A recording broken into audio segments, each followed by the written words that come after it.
Hi, friends. Thanks for joining us. Do us a huge favor. Smash that subscribe button. Leave a like. Leave a comment. Tell us what you think. Benny, where can they find us on social media? Yeah, you can find us at Ray Benny Sports. We're on Twitter, Facebook, Instagram, TikTok. Check us out also on Reddit and Discord. And don't forget to leave us a rating on your favorite podcast provider. Let's get right into it. Whew.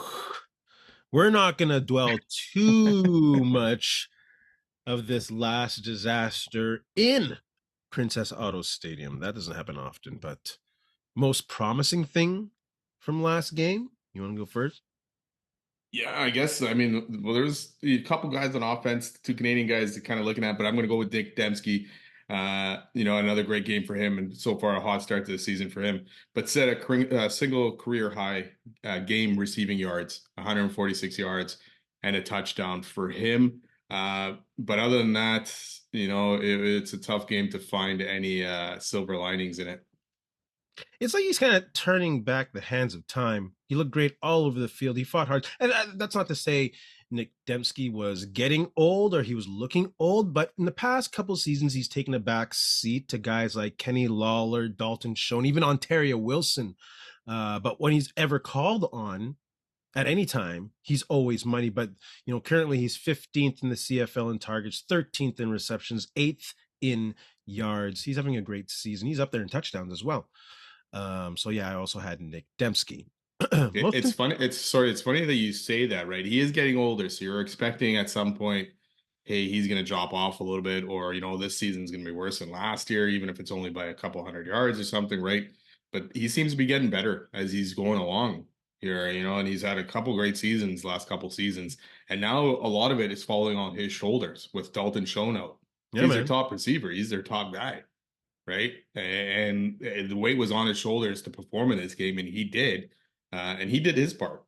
Right. And I'll give some credit to Brady Oliveira as well, because when he had the ball, he was making something happen with it. That drive to start their first drive in that third quarter, where Strebler unfortunately ends up throwing the interception right by the end zone.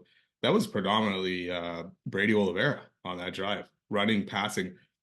They should have stuck to it. In hindsight, they should have stuck to that and stuck with him instead of forcing something to the outside. So those two Canadian Winnipeg boys are getting it done for the Bombers on offense. And unfortunately, for this game, they were the only ones. Yeah. That'd be the only good thing I would say about that game. That's why I am not delving into that. I'm done. Most concerning thing from last game, obviously, the lack of pass rush. Vernon Adams had all day. Like I messaged you or put on, if they don't get to this guy, they're going to get destroyed. And they got destroyed. And they're facing Nick Arbuckle now, who the last time they played had all the time in the world again. The Bombers had 26 sacks last season. 26. That's 22 behind the league leader. That's less than 2 a game. And what did they do in the offseason? Like, I don't know what the issue is. I don't know if it was Kyle Walters sitting on his hands a little bit and maybe grossly miscalculated the capabilities of the talent that he has assembled right now, or was he handcuffed by the cap? Because when you're paying your QB $600 and you're paying your running back over $200, was it $240 or something like that? Yeah. That's a lot of money on 2 players. And are both lines being affected by that? Are you getting so? I'm a little concerned. I don't know where they're going to airlift talent from to make this defensive line better, but that's the most concerning thing I have from last game. Yeah, it's funny because I was looking at that too, and obviously the lack of sacks. I mean, they had 1 sack in this game, right? 2 roughing the passer calls, and then Willie Jefferson ended up getting a spearing penalty as well there as well. So the thing is, they're not getting any pass rush. O'Shea and Willie both said that they were getting to Vernon. The pass rush was working. They just weren't bringing him down. I'm like, okay, well, you weren't getting to him because even if he was not in the pocket, he was getting out of that pocket and he was connecting to his guys downfield. So I'm going to go the other way. And yes, the pass rush is an issue, but the DBs are also an issue at this point as well. Marquise Bridges, I'm not sure what the guy is doing out there. Got burnt on a 35-yard gain to Tevin Jones. then got burnt on that touchdown by Alford, that 42-yarder. I don't know what he was doing. He says, hey, I saw the quarterback scrambling, thought he might run. Dude, he was so far away from you that you weren't going to do much on that play. There was at least 3 or 4 bombers in front of you that would have made a play. You had to stick with your guy. And I don't know if he's just cheating, hoping for those interceptions, but they need some work back there. Terrell Bonds has also had his struggles this year. So, that's concerning to me, is that those DBs are getting burnt quite a bit on explosive plays. Even Dietrich Nichols had an off game. I think Calgary was going after him the first drive of that game quite Yeah. often. So there's some issues there on that defensive side of the ball. I would say about, and I'm partially talking out of my ass, I'd say about half of those are because Adams just has all the time in the world. Like, you have Oh guys yeah. making 2-3 moves downfield getting open. Like, that's way too long to have the QB looking and getting receivers open. Like, it's horrible. Horrible. Oh yeah. And this Zach, was after a bye week too, right? When things, the Bombers are very good after bye weeks, and it looks like they didn't fix anything. no, they didn't figure anything out. It looked like No, no. Zach Collaros looks to be on his way to starting. Is this a good move? You know what? I just saw what, you look at Davis Alexander in Montreal, and Montreal brought him back a little bit too early. And then he ends up getting hurt. Now he's on the 6-game injured. I'm worried that this might follow this same trend, but I think if Zach's good to go and he's cleared and he has no issues, then yeah, go for it. It's a good move, I guess, right? I am worried, and then the Bombers should be worried if it was a knock to the head and he did feel concussion symptoms, but I don't think they would clear him Sure it if he was. did, right? There's no way they would clear him to play this game if he was not 100%. So, but it is scary. I mean, the guy's had concussions, right? And Yeah. his head hit that turf pretty hard. Yes. So it's early in the season, right? So if you're rushing him back for this game, then that doesn't make any sense. I don't think clearing protocol means much when you're at that age and have previous concussion issues. Yes, not many in the past few years, thank goodness, but it only takes one. So, as someone who is on the outside, who doesn't have to consider locker room dynamics and personal relationships and stuff like that, I'd say go with Strevler. Let's protect Collaros going long term in this season. We've seen what Strevy can do with a week of preparation. Like, there's a lot of people who are on his ass about last game and how he played horrible. Man, that whole team played horrible. He came in a position where he had to sling and try hard to do something and get it going. Like, I would judge more on his game against BC, where you had a whole week with the starters to prepare and get ready for a team and game plan. So yes, I'd say no, this is not a very good move. I'd rather see Strevy and have the hook ready to go, with both of them knowing that if the team's struggling, Zach is going in. Yeah, but if you think about it, Strebler came in, the game was still close. It was a 1-point game there on his interception, right? And that's where the game basically turned for the Bombers completely, Yeah, yeah. right? If he hits that touchdown, they're in the lead, But he's right? coming in like totally cold, not Yeah. preparing. That is a very good defense. Like, Okay, so my question to you then, do you think if Strebler came out and played a better game and it didn't go the way it did and his pick six never happened and all that kind of stuff, they would have cleared Claros or would they would have stuck with Strebler? Or did they panicking here knowing, hey, Strebler got beat up or not beat up, but struggled. So now we need to go back to Zach. yeah, no, I think Collaros being cleared or not, I don't think they're faking that. I think he passed all tests that need to be tested. I don't think they'd be Right. their way out of that. But I'd But also consider precautions, that they they're like their playing. precautions, right? I'd also consider that they're playing Toronto and not Calgary again. Toronto's defense is not good. They're the worst against the run. Like, this is prime Chris Strevler game right now. Yeah, well, That's all I'm saying. Toronto's D always seems to have the Bombers number, no matter how they're playing. Right? We've seen over the last few years, the Bombers have struggled to score touchdowns against Toronto. Who's a quarterback playing usually? And it's Claros, usually, yes. And Yeah, for Toronto's sure. horrible. Oh, we'll get into this. Toronto and their run defense, that's non-existent. Oh, Yeah. any which way, let's move on. Or did I go? Yes, I just went. Yeah. Which position group needs an immediate boost of talent? Well, I already mentioned mine with D line, obviously, especially the interior. So I'm not going to beat that dead horse again. Yeah, to me, it'd either be the D line or the secondary, right? But I mean, those two go hand in hand, right? If you're not getting a Mhm. pass rush, you're gonna have to have 4 or 5 Deion Sanders back there, right? But you look at it, and the guys that struggle back, Jamal Parker has not done well in that secondary at safety. Besides the first First game, game. Yeah. Yeah. second game maybe a little bit, but since then, even against Edmonton, they were getting torched downfield. The explosive plays, the stuff that we did not see the Bombers giving up over the last couple seasons or few seasons or more is happening in bunches this year. And Yeah. it's happened a lot against Calgary. And Dominic Rhymes would have had an easy touchdown if Vernon Adams hits him. Yeah. He was wide open as well. So yeah, it's crazy. Those two position groups could probably use something. They need that depth on the D line, right? They need guys to come in and they just let guys go last year. Garbett, Haba, all these guys that Yeah. you kind of had there and getting used to your defensive game plan, Yeah. right? And it drives me crazy because they go back to Kyle Walters, and like you say, maybe he was hamstrung with it, but he seemed to sit on his hands this year for free agency and not bring in guys that were available, Oh, to absolutely. shore up that D line. So Ay, frustrating, but you know what? We're on opposite ends here. After 3 weeks, we're kind of riding probably a little bit too high, and now after these last 2 weeks, we're probably riding them a little bit too low. for sure. I feel that they're probably going to end up somewhere in that middle, and Calgary right now is just looking formidable, right? So And Saskatchewan. yeah, and And Saskatchewan. So you got Saskatchewan. two teams there, and yeah, I mean, you're going to get Calgary again in a couple weeks here, right? And then Saskatchewan probably a couple weeks after that, I believe. So there'll be some hard tests here coming up for the Bombers. Let's talk about this next test with Toronto. Bomber blueprint. Let's start with offense. I think the Bombers must find a way to creatively use that short and mid range pass, especially just get into the end zone. They've been playing a solid bend but don't break defense in Winnipeg now, their own defense. So you'd think they'd have some kind of advantage in figuring out how to break that down. But Calgary and Toronto in the Grey Cup just have a way of stalling the Bombers. So if they can find a dynamic way, you maybe use screen passes, get the running, get maybe Vavel. I'm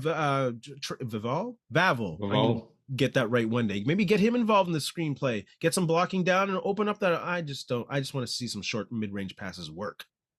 this is where you probably need to get Peyton Logan into this lineup because then he can do some of that stuff, right? Yeah. That's probably why you're bringing him, not just as a returner, but he can do some different stuff on offense at the running back position. And that's the thing, right? Toronto's D, no matter how bad they're playing, well, they've given up 31 points, 31.5 average per game this year. And like you say, they've given up the third most rushing yards per game. The last couple of weeks, they've gotten a little bit better, but you got to go at their weakness, right? And I know the game plan last year, or in the game plan in the Grey Cup, was to throw the ball and not use Brady Oliveira because hey, Toronto's going to be ready for that. So Hogan's got to come up with a great game plan. They Yeah. need it. This Bomber offense needs it. Hogan needs it because right now he's still a rookie OC, right? And he's going to have growing pains, and you can see that growing pains. Sometimes this offense looks wow, and sometimes this offense is like, what is going on here, right?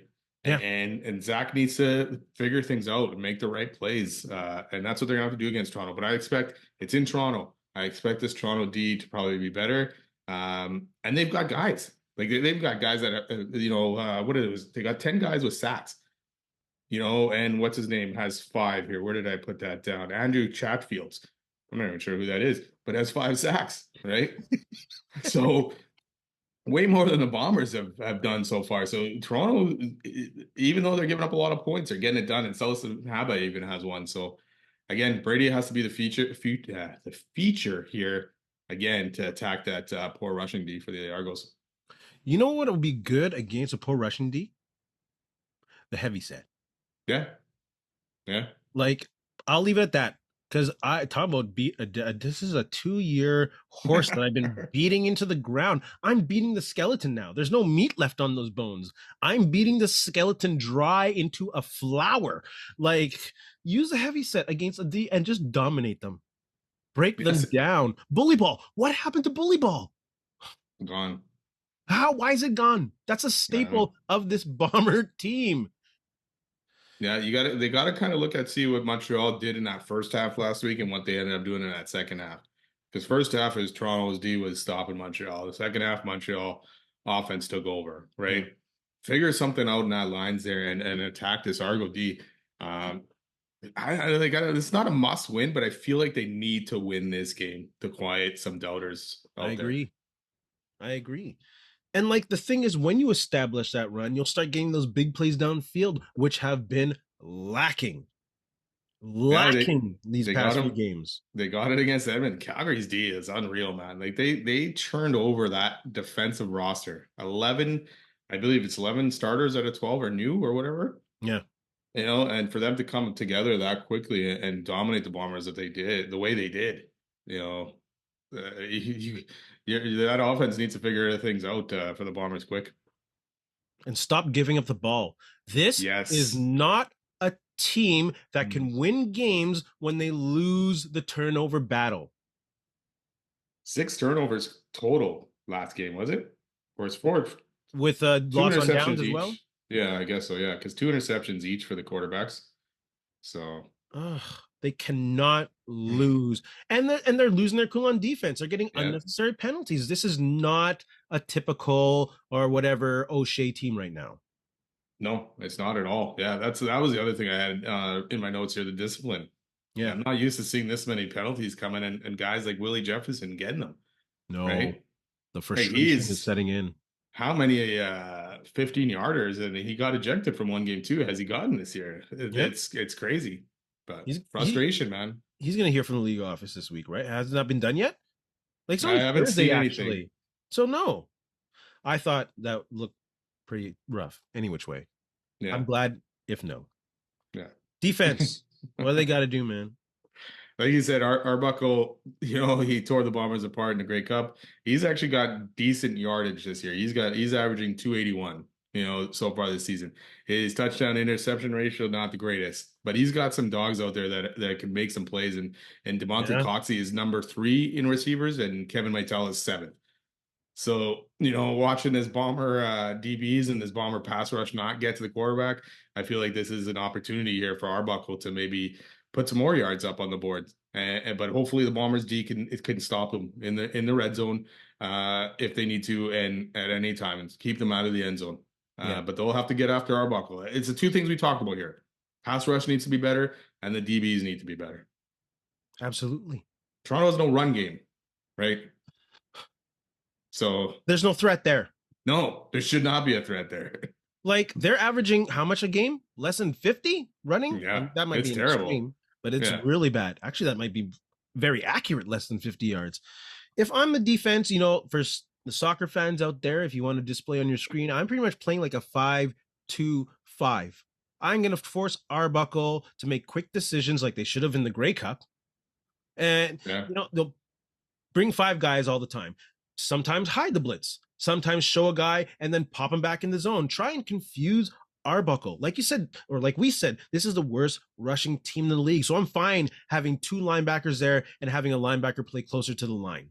Just throw something at them. And Ryan Dinwiddie and his crew know how to stop the Bomber pass rush. And it's even, the past few years, and it's less of a threat now. So Younger and Hall have to find a way of using a creative blitz and executing it well, because they didn't Yeah. have to do that when you have Willie Jefferson and Jackson Jeffcoat there. Blitzing was not needed. But when they've No, tried to execute the blitz the past couple of years, ugh, it's it been has. ugly. Yes, they've paid for it. They've paid for it badly because they can see it coming a mile away. So they really have to win this kind of chess game. Like they have to bring a Rich Stubler type of defense where you don't know where the rush is coming from.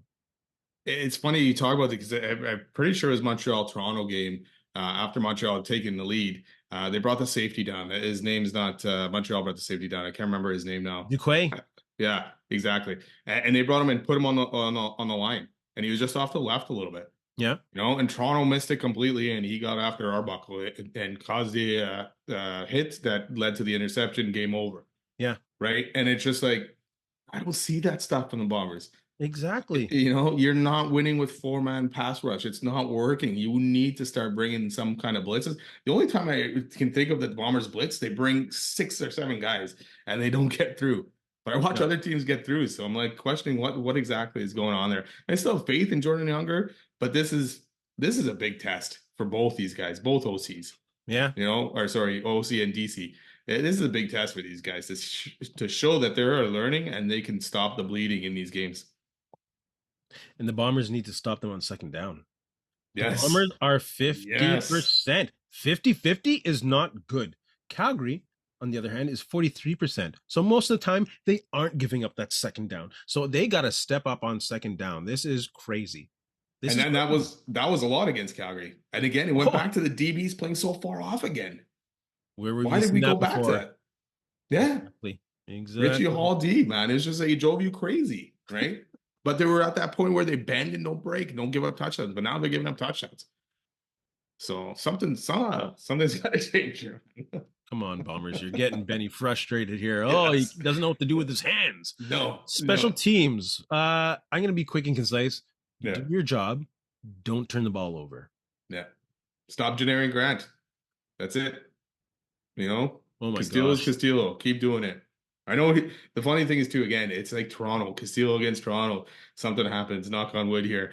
But it's just like it's BMO Field. I don't know. Drives the Bombers crazy. Yeah. Anything in Toronto has always driven the Bombers crazy, no That's matter saying just like what their record is. Skydome or Yeah, whatever. Skydome, exactly. Or Yeah. Grey Cups.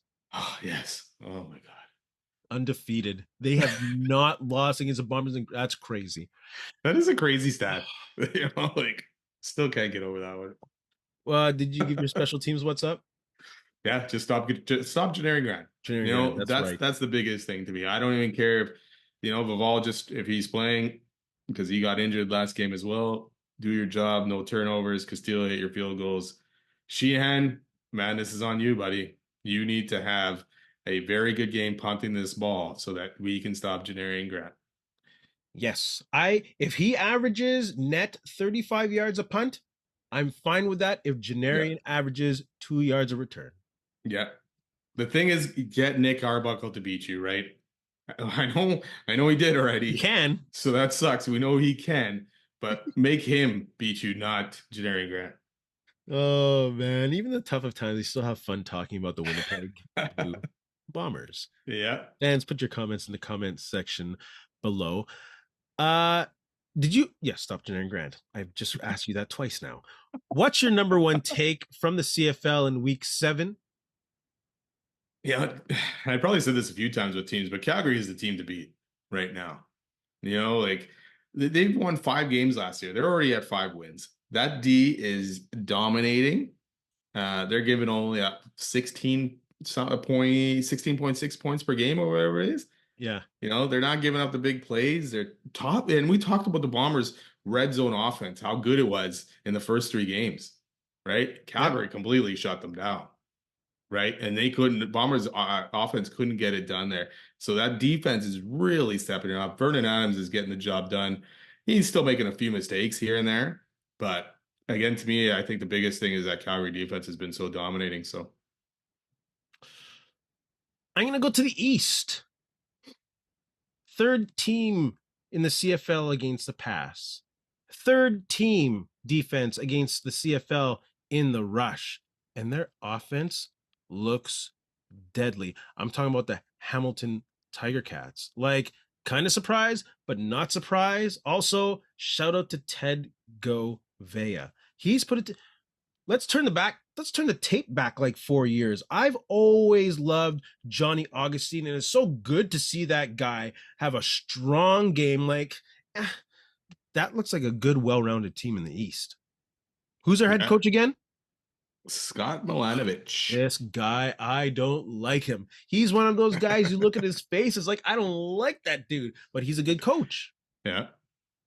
They did lose to Calgary though, so I know. Neither of us had Calgary in the Grey Cup. no, not at all. I don't even think we picked them to make the playoffs. Did you? I know I didn't. But I got to rewind the it, tape on that one. I don't it's know. we laughed kind of in the offseason about Ted Govea going after all these bomber guys, Liam Dobson, Johnny Augustine, Kenny Lawler, Garbett. I'm probably missing a couple more, right? Yeah. But so far, all these guys have had good starts to the season. And like you say, Johnny Augustine, it was a guy last week, and he had a great game rushing. Yeah. And so right now, and Liam Dobson, I mean, I haven't heard it either or, like, but if you don't hear his name, that means he's having a solid season, You know right? he's good. Yeah. Come on now. So these are the guys that Kyle Walter kind of left. And you look at the O line for the Bombers last week. Uh, Vanderpool struggled, and that didn't help Gabe Wallace, who's still learning the game. So that left side, and hopefully Stanley Bryant's back this week. Otherwise, those Toronto D line are gonna feast. yeah. They're gonna go after. We didn't even really talk about that. And that Bomber O line needs to step it up if Stanley Bryant's not in it. So injured and so aged. Yeah. I'm not gonna No. lie. I'm sorry. Yeah. And it goes back to where where those monies are being thrown out to. You got two positions over $1 million in a league with what's the salary cap now? Five something. Something that went up after, yeah. But you got to think the Bombers have some room, right, to have made some moves, or they got room to make moves if they have to, right? Well, yeah, Because we'll see. there was always still talk of, well, now they got more money to go after Lawler and give Lawler that contract that the Hamilton was giving him before the free agent period started, kind of thing. So there's got to be opportunities there, but that's the thing. You got a 60. I get it. You got a high paid quarterback. You got a high paid running back, but you got to use that running back more Yeah. and not abandon him in a close game. Even if you went down that one touchdown after the interception, you still got to let Brady cook again on that next drive. But Yeah. we're not seeing Uh, it so far. Going back to Ted Gouvet, he's also not just brought in some great talent, he's brought in some good character guys from a winning team. He's bringing in some good winning culture on that team. Yep. Here's a quick shot for you. If you're Mark Killam, are you putting Cody Fajardo in against the Rough Riders? No, not yet. I'm not giving up on Trey Ford yet. And you're coming off a bye week. Yeah. Like, Listen, chances are you're losing against Saskatchewan anyways with Trey Ford or Cody Fajardo right now. yeah. All right. I'd probably let Trey Ford see what he can do out there in a tough game like that before switching to Fajardo, but I'm not ready for him to give up on Trey Ford yet. I'm throw What are another. you doing? Oh no, you're coming off a bye week. Let the guy cook. Let's see what happens. Let's see if he takes some steps forward. But also let them both know that Fajardo could come in if things aren't looking good. Yeah, you can't throw 34 yards again. It's hard to go a week without criticizing the CFL and the lack of growth in the league. I Who's the thought we were face of the talking about CFL? the schedule. Sorry. No more schedules. No, we're not talking about don't do. They've had so much attention on. They owe us. Who's the face of the CFL, by the way? If like Patrick Mahomes is a face of the NFL, if like Shai Gilgeous-Alexander or LeBron is a face of the NBA, Connor McDavid is for sure the face of the NHL. Who's the face of the CFL? Oh, there's good players, but I mean, you to pick one off the top of my head, yeah, I don't. Yeah, you're probably going with one of the quarterbacks. Is it Bo Levi Mitchell right now? Is he the face of the CFL? Just because how well he's been playing, right? It's a thing. Like, who do you grow your game around? Who's that dude? Yeah. You don't want it to be Bo Levi in a way because his days are closer to being over than starting, right? Yeah. You want a good Drew younger Brown? quarterback, Drew Brown, exactly, or a Trey Ford or a Nathan Rourke, but That's the or thing. Brady Oliveira. Nathan Rourke or Brady Oliveira would be well, I'd say Nathan Rourke more just because he's in a larger market. If Yeah. you really want to grow the game and you have this great Canadian quarterback who's been down south, been in the NFL, they can really market, you'd hope that Nathan Rourke, but they're not winning enough. No, and he struggled against Saskatchewan there, right? And we just talked about it. He's gonna have his up and down games, but when he's playing these better Ds, he is struggling right now. Not So good for the league if you don't have a face of the league.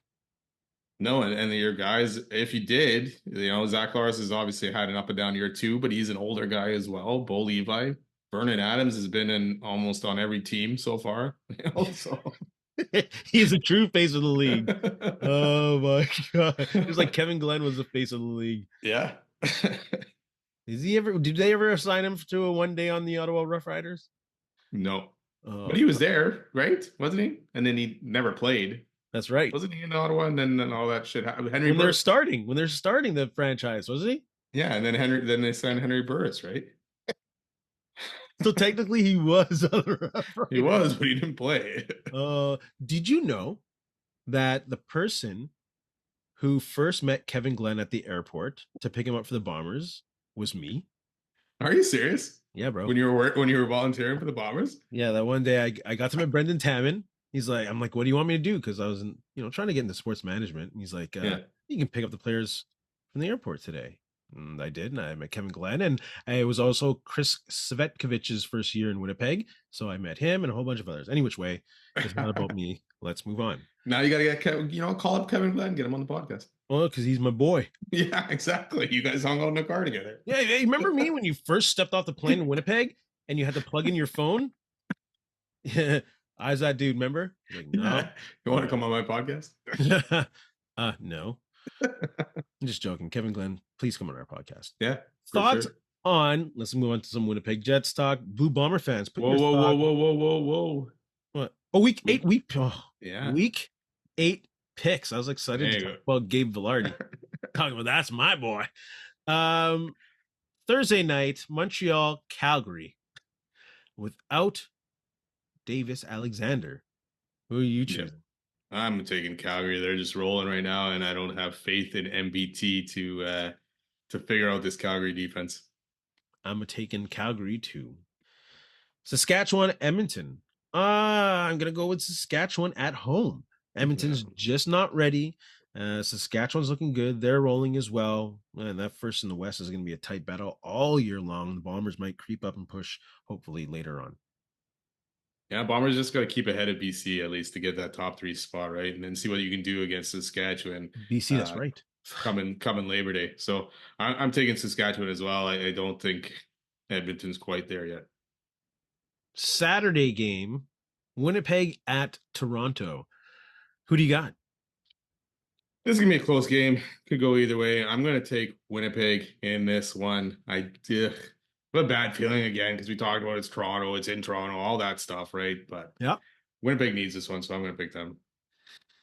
Last week, you took Calgary to beat Winnipeg. This week, I'm going to go Toronto to beat Winnipeg just because of that horrible Toronto mystique. I just think somehow, some way, Liam Hiralahu is going to kick the ball hard and it's going to sail through the end zone for a Rouge, and that's how the game is going to end. BC, Hamilton, who do you have there? Or yeah, you go ahead. I'm going to take Hamilton in that one. Again, like you say, they're just playing very well. And you talk about ex-Bomber kickers. Mark Leggio is having a wicked season in Hamilton. I can't remember what it was, but he's hit how many field goals in a row right now. Yeah. But yeah, good for him. Props to him. But yeah, Hamilton wins this game. So there's him, Hiralahu, and who's a kicker that went to like Dallas, and we are hoping that the Bombers would sign him. Who was that? There's a kicker in the NFL for a few years, and like, oh, he's available now. Maybe the Bombers. Is he in the league now? I don't think so. Wasn't it Liam? Was it Liam Hiralahu? Yeah, I think so. He was out there in the NFL and coming back. We were hoping they'd sign him. Shoot. Half the kickers in the league used to be on the Bombers. Paradise was with the Bombers for a bit. We all ran them out of town. I'm like, you're no good. You're no good. Yeah, because when they started, they weren't better than Troy Westwood. No. But Hiralahu was, I mean, I was at one game against Edmonton. The guy missed 5 field goals. And it's like, dude. Yeah. And then Sean White or whoever was the Edmonton kicker at the time comes in and hits a 50-something yarder to win the game. It's like, dude, you needed to just hit one of these. So they get out of Winnipeg. They're like, oh, people are actually nice to kickers? Yeah, okay. I can do this. I'll go Hamilton as well. Blue Bomber fans, CFL fans, put your comments in the comments section below. Let's do a little bit of Winnipeg Jets talk. What are your thoughts on the Gabe Vilardi contract?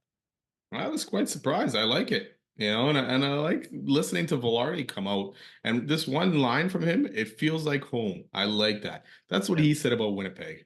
And a lot of people shit on Winnipeg. And like he said, even in this article, he's like, when you come in from another place, you go on Portage in a hotel. It's cold. There's not a lot to see around there. You don't necessarily want to walk a couple blocks in -30 to go for dinner, but that's all you see, right? But once you're here, you get to see a little bit more of Winnipeg. You get to see there's other areas. You get to see a little bit more of Manitoba even. So You know what? As long as this guy can stay healthy, I think this is a great deal for the Bombers, for the Jets. Yeah. And it solidifies that top line here now. You know, and I know Connor's coming up next year, so you got to kind of get him under contract. But it's a good deal for the Jets, good deal for Vilardi. Now you just got to get Dylan Sandberg done. I think he'd be like a number one winger on at least half of the teams in the NHL. And some of them the elite teams that made the playoffs in the NHL. So when you can get a guy for that long, 6 years, 7 years, 6 years, yeah. 6 years at averaging 7 and a bit million a year, that's a good deal again. And like you say, there's a culture about Winnipeg once you get beyond being a visitor player and get to know the city and obviously get to know the franchise. It's a good place to be. It's hard to sell to guys who have already made big money in big markets. Oh yeah, I Like get it, right? It's Winnipeg. At the same young and time, young. and some of these younger guys, they want to go to the bigger markets, but they also don't want to get the pressure, right? So you Absolutely. can go to Florida, get paid good, play on a good team, obviously right now, Yeah. but you're never going to get harassed or bothered or whatever kind of stuff, right? Yeah. Let's Or just you can say go, let's just say I think it's mostly the media. I think yeah, Winnipeggers are great with the Jets and celebrities and stuff like that. I think we're very respectful. I don't think you see many stories of athletes being like maybe they don't say it as much. And sure, there are times when fans are intense. But in a market like this where we really love our hockey team, I think we're also very respectful of the hockey players, unless you maybe skip on a restaurant bill. Evander Kane. I didn't say it, you did. But I'm just saying, I don't think it's the fans. I think it's really the intensity of the media on you every day. And every player is under the microscope. Like you can Yeah. be a guy in this moose system trying to hide and you still get the spotlight on you. Like you can be on all it doesn't matter where you are in the lineup, you're getting attention on you. You know what I mean? Well, it's So Canada, right? I mean, McDavid gets shit on. You know, yeah. he Mitch brought Marner. his Mitch Marner, exactly. Right? So yeah, I get it. And it's just like and even for me, if I can see a jet guy out there or a bomber or whatever, I'm not gonna go up to them and bother them. Right? They're out there doing their own thing. If it's a media or autograph signing thing that they've signed up for, all that kind of stuff, sure, great. But Yeah. these guys, you're living their life. They're living their lives too when they're out there, right? So let them live that life as well and not bother them. But that's the thing. And these stupid polls that the Athletic or whatever it is ESPN runs of like where's the worst place you can play, where's it's like stop with those freaking things, Yeah. right? We get it, no one likes going to Winnipeg in January. Half of us don't like Winnipeg in January, right? We don't want to be in minus 40. So I think those things are not helping the perception of Winnipeg either, or a lot of places in Canada in general. So those things need to go away as well. And the league needs to stop those things. I don't see a lot of stuff like that for the NFL. Like Green those Bay is stupid polls. praised. Yeah, exactly. And Green Bay is a smaller market than freaking Winnipeg almost, right? And it's just as cold. Yeah. But people love going there and playing there. So build these places up. The NHL needs to do a better thing of building up places and not having them get ragged on. Good luck with Gary Bettman in that. Always Yeah. putting his pressure on Winnipeg to meet Bring back standards. Atlanta, man. Bring back Atlanta and then Phoenix. Those campaigns will never die with that guy around. No, Atlanta's coming back for sure. Benny, do you have anything to say to our friends? You know what? Thanks a lot for listening. Don't forget, subscribe and follow, and go Bombers go. And in the words of Herm Edwards, Bombers, come on now. You play to win the game. Hey, friends and neighbors, don't forget to check us out online on Facebook, TikTok, Instagram, and Twitter at Ray Benny Sports. And don't forget to check out our YouTube channel. Leave a like, leave a comment, tell us what you think.